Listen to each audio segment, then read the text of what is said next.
লোকটা যখন আমার সাথে ওসব করছিল এর মধ্যেই লোকটির মোবাইলে বারবার কল আসছিল। লোকটা আমার উপর থেকে নেমে গিয়ে মোবাইলটা হাতে নিয়ে দেখলো ওনার বাড়ি থেকে কল এসেছে। উনি মোবাইলটা দেখে কিছুক্ষণ তাকিয়ে আছে। আমি জিজ্ঞাসা করলাম, বারবার কল দিচ্ছে কে? আমার বাড়ি থেকে কল এসেছে, ছোট বোন কল দিচ্ছে, কলটা রিসিভ করুন। ধুর, এই মুহূর্তে কল রিসিভ করা যায় নাকি? কেন? কল রিসিভ করলে সমস্যা কি? একটা মুডের মধ্যে আছি, এই মুহূর্তে কল রিসিভ করলে মুড নষ্ট হয়ে যাবে না? মুড নষ্ট হওয়ার কি আছে? আর তাছাড়াও সব করার সময় বারবার রিংটোন বেজে উঠলে এমনিতেই ফিলটা নষ্ট হয়ে যায়। বাদ দাও সব, কাজ শেষ করে কল রিসিভ করবো বলেই লোকটা মোবাইলের লাইন কেটে দিয়ে আবারও আমার সাথে সব শুরু করতে যাবে এমন সময় আবারও কল আসলো। এইবার আমি কিছুটা বিরক্ত হয়ে পড়লাম। ভাই, আপনি আগে আপনার মোবাইলের কথাটা শেষ করুন। এভাবে কিছুক্ষণ পরপর কল আসবে, আপনি মাঝপথে নেমে যাবেন। এরকম করলে তো আজকে সারাদিন আপনার মতো একটা কাস্টমার নিয়েই আমার দিন পার করতে হবে। আপনি দিচ্ছেন আমাকে 2000 টাকা, এর মধ্যে হোটেল কর্তৃপক্ষ রেখে দিবে 1200 টাকা, আমি পাবো মাত্র 800 টাকা। একজন কাস্টমার নিয়ে পড়ে থাকলে আমার বাকি কাস্টমার সামলাবো কিভাবে? আমার কথা শুনে লোকটি কিছুটা বিব্রত বোধ করলো। আমি মনে মনে ভাবলাম, ঘরে বউ রেখে হোটেলে এসেছে,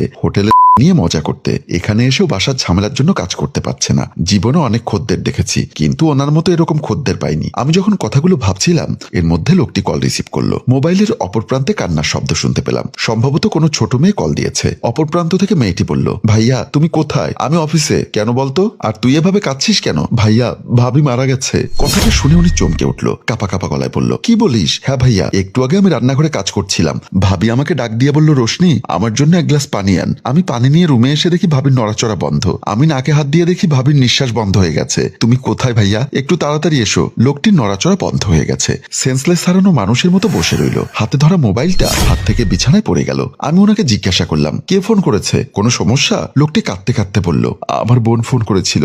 আপনি কাঁদছেন কেন? আমার বোন ফোন করে বলল একটু আগে নাকি আমার স্ত্রী মারা গেছে। লোকটার মুখে কথাটা শুনে আমার নিজেরই খারাপ লাগলো। এই মুহূর্তে ওনাকে আমি কি বলে সান্ত্বনা দিব ভাষা খুঁজে পাচ্ছিলাম না। লোকটা একাধারে কান্না করে যাচ্ছে। তারপরেও স্বাভাবিক হয়ে লোকটাকে বললাম, স্ত্রীকে খুব ভালোবাসতেন বুঝি? অনেক কাঁদতে কাঁদতে মাথা নেড়ে হুম বলল। উনি কি অসুস্থ ছিল? কিছুদিন ধরে অসুস্থ ছিল।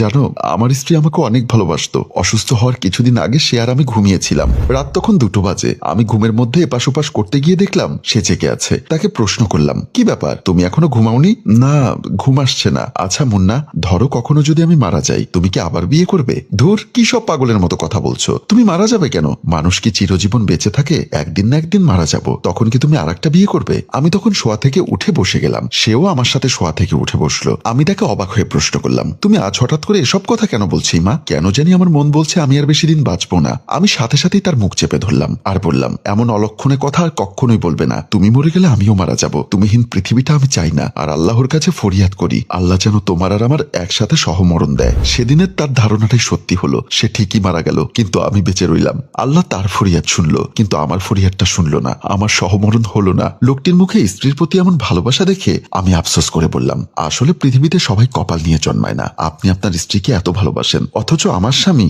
আমাকে বিন্দুমাত্র ভালোবাসে না। তোমার স্বামী কি করে? আমার স্বামী কিছু করলে আমি কি আর হোটেলে এসে এসব কাজ করি? সে সারাক্ষণ মদ গেলে আর আমার উপর অত্যাচার করে। কি বলো, তোমার মতো এত সুন্দরী স্ত্রীর উপর অত্যাচার করে? শুধু কি অত্যাচার, আমি আগে মানুষের বাসায় বাসায় ঝিয়ের কাজ করতাম। একদিন মানুষের বাসায় ঝিয়ের কাজ শেষ করে বাসায় ফিরে দেখে আমার স্বামী বসে বসে মদ খাচ্ছে। আমাকে বাসায় ঢুকতে দেখে সে বসা থেকে উঠে আমার কাছে এসে বলল, টাকা এনেছিস? আমি শাড়ির আঁচল থেকে তাকে একটা 100 টাকার নোট বের করে দিলাম। 100 টাকার নোটটা হাতে নিয়ে বলল, এই 100 টাকা দিয়ে তো বাংলা পাবো না। তোকে বলেছিলাম 500 টাকা আনতে। যে বাসায় কাজ করি সে বাসা থেকে অগ্রিম অনেক টাকা নিয়ে ফেলেছি। ওনারা বলেছে এ মাসের শেষ না হওয়া পর্যন্ত আর কোনো টাকা দিতে পারবে না। এক বাসায় কেন কাজ করিস? 4-5 বাসায় কাজ করতে পারিস না? ওর কথাটা শুনে আমার মেজাজটা খারাপ হয়ে গেল। আমি বললাম, স্ত্রীর ইনকামে বসে বসে খাও, তার উপর স্ত্রীর টাকায় মদ খেতে লজ্জা করে না? তখনই সে উত্তেজিত হয়ে আমার চুলের মুঠি ধরে বলল, তোর মতো রাস্তার মেয়েকে বিয়ে করেছি বসে বসে খাওয়ার জন্য।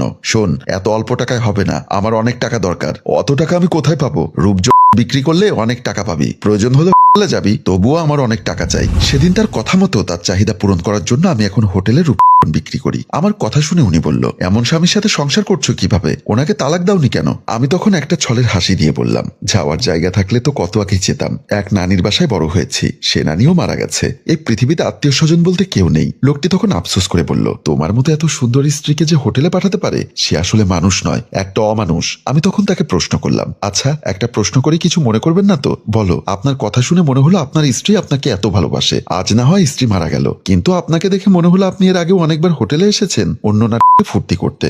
আপনার ঘরে স্ত্রী থাকতে আপনি হোটেলে আসতেন কেন? লোকটি তখন একটা দীর্ঘশ্বাস ফেলে বলল, শরীরের চাহিদা মেটাতে। আমার স্ত্রী শারীরিকভাবে অক্ষম ছিল, স্বামীর চাহিদা সে আমাকে মেটাতে পারতো না, তাই আমি মাঝে মধ্যে হোটেলে আসতাম। আচ্ছা তুমি অপেক্ষা করো, আমি একটু বাথরুম থেকে আসি, বলে উনি বাথরুমের দিকে চলে গেল। আমার হঠাৎ মনে পড়ল একদিনের ঘটনা। তখন আমি অন্য একটা হোটেলে রূপচর্চা বিক্রি করতাম। একদিন একজন খদ্দের এসেছিল, আমি তখন হোটেলের খাটে বসেছিলাম। খদ্দেরটা এসে মাত্র আমাকে বলল, এই মেয়ে তাড়াতাড়ি শুয়ে পড়ো, আমার হাতে সময় কম, তাড়াতাড়ি বাসায় ফিরতে হবে। আমি অবাক হয়ে প্রশ্ন করলাম, আপনি হোটেলে এসেছেন ফুর্তি করতে, এমন তাড়াহুড়ো করছেন কেন?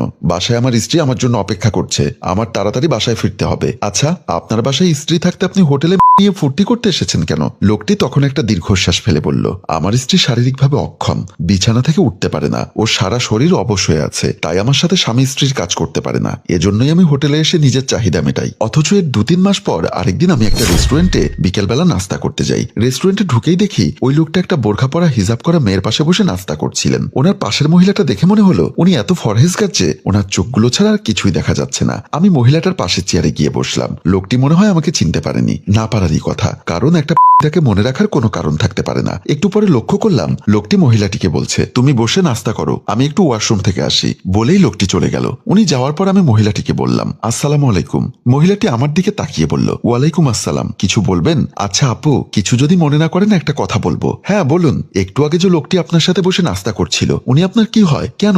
উনি আমার স্বামী। কেন বলুন তো? ওনার মুখে স্বামী কথাটা শুনে আমি অবাক হলাম। অথচ ওই লোক যেদিন আমার সাথে হোটেলে সময় কাটিয়েছে সেদিন বলেছিল ওনার স্ত্রী প্রতিবন্ধী, বিছানা থেকে উঠতে পারে না। আজ দেখলাম ওনার স্ত্রী কত ফরহেজগার মহিলা, পরিপূর্ণ সুস্থ সবল একজন মানুষ। হায়রে পৃথিবী, এই মানুষগুলো যখন হোটেলে মেয়েদের সাথে সময় কাটাতে যায় তখন কত রকমের মিথ্যা কথা বলে। এই লোকটাও ওরকম কিনা কে জানে। তবে মনে হয় না লোকটি মিথ্যা বলছে, কারণ একটু আগে ওনার ফোন করে বলেছে ওনার স্ত্রী মারা গেছে, হয়তোবা স্ত্রী অসুস্থ বলে হোটেলে আসে। তবুও লোকটিকে দেখে আমার মায়া লেগে গেল, কারণ উনি যে ওনার স্ত্রীকে প্রচুর ভালোবাসে ওনার কান্না দেখেই বুঝতে পারলাম। আল্লাহর কাছে দোয়া করি ওনার স্ত্রীকে যেন বেহেশত নসিব করে। এমন সময় দেখলাম লোকটি বাথরুম থেকে ফ্রেশ হয়ে আসলো, এসে আমাকে বলল, এসো আবার শুরু করি। ওনার কথা শুনে আমি অবাক হয়ে গেলাম। আমার মাথায় যেন আকাশ ভেঙে পড়লো। একটু আগে স্ত্রী মারা গেছে শুনে যে লোকটা স্ত্রীর জন্য এত কান্না করলো সেই লোকটা এখন বাথরুম থেকে এসে স্ত্রীর শোক ভুলে আমার সাথে আবার ফুর্তি করতে চাচ্ছে। আমি অবাক হয়ে বললাম, আপনার না স্ত্রী মারা গেল, আপনার এখন বাসায় যাওয়া কি উচিত নয়? হ্যাঁ উচিত, তবে হোটেলে এসে যখন টাকা পয়সা সব দিয়ে ফেলেছি আবার তোমার সাথে ফুর্তি করাও শুরু করেছিলাম, তাই ভাবছি বাকি ফুর্তিটা শেষ করে ফ্রেশ হয়ে বাসায় গিয়ে স্ত্রীর দাফন কাফনের ব্যবস্থা করব।